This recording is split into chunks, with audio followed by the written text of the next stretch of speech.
یو چې کله موږ تاسو وغواړو چې خاوند مو ډېر ډک وي یا ښځه ډېره ډکه وي، کوم وخت کې معامله زیات خوند کوي؟ یا چې کله خاوند مسافر وي یا د څو شپو په سارا وي نو او کور ته راشي ډېر ډک وي، نو باور وکړئ بیا موږ تاسو کولی شو چې له خپلې ښځې سره د غرمې په حالت کې باید موږ تاسو ورسره کوروالی وکړو، یا د مازدیګر په حالت کې یا د شپې په حالت کې. دې دریو کې کوم یو خوند کوي؟ باور وکړئ کله چې خاوند ډېر ډک وي او کور ته راشي نو یا مسافر وي یا څو شپو دپاره تللی وي، ډېر شوق یې راغلی وي، باید خپلې ښځې سره کوروالی وکړي، باید یې څنګه ورسره وکړي؟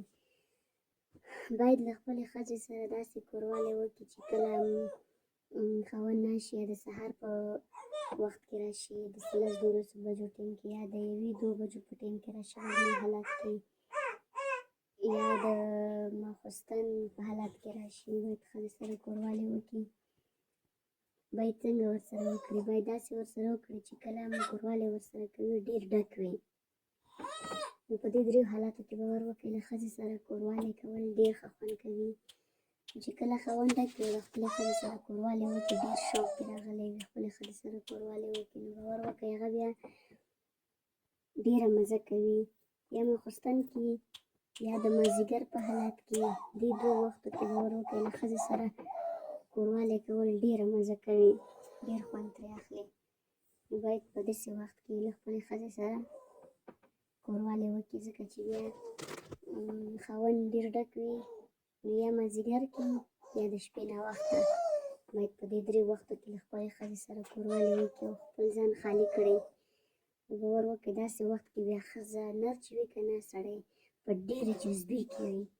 کله چې سړی په ډېرې جذبې کې وي له خپلې ښځې سره مازدیګر په حالت کې کوروالی وکړي، نو باور وکړئ دا بیا ډېره مزه کوي. یا د شپې ناوخته کې وکړي یا په مازدیګر کې وکړي، نو دې وخت کې باور وکړئ له خپلې ښځې سره کوروالی کول ډېره مزه کوي. په مازدیګر کې خو بیا بې انتها زیات، ځکه چې ما هم له خپل خاوند سره په مازدیګر کې کوروالی کړی، خو باور وکړئ ډېره مزه کوي، دومره خوند کوي چې بې انتها زیات.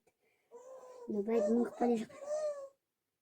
باید له خپلې ښځې سره په مازدیګر کې کوروالی وکړو، په مازدیګر کې ورسره باید کوروالی وکړو. په مازدیګر کې کوروالی له خپلې ښځې سره ډېره مزه کوي، دومره مزه کوي چې حد نه لري.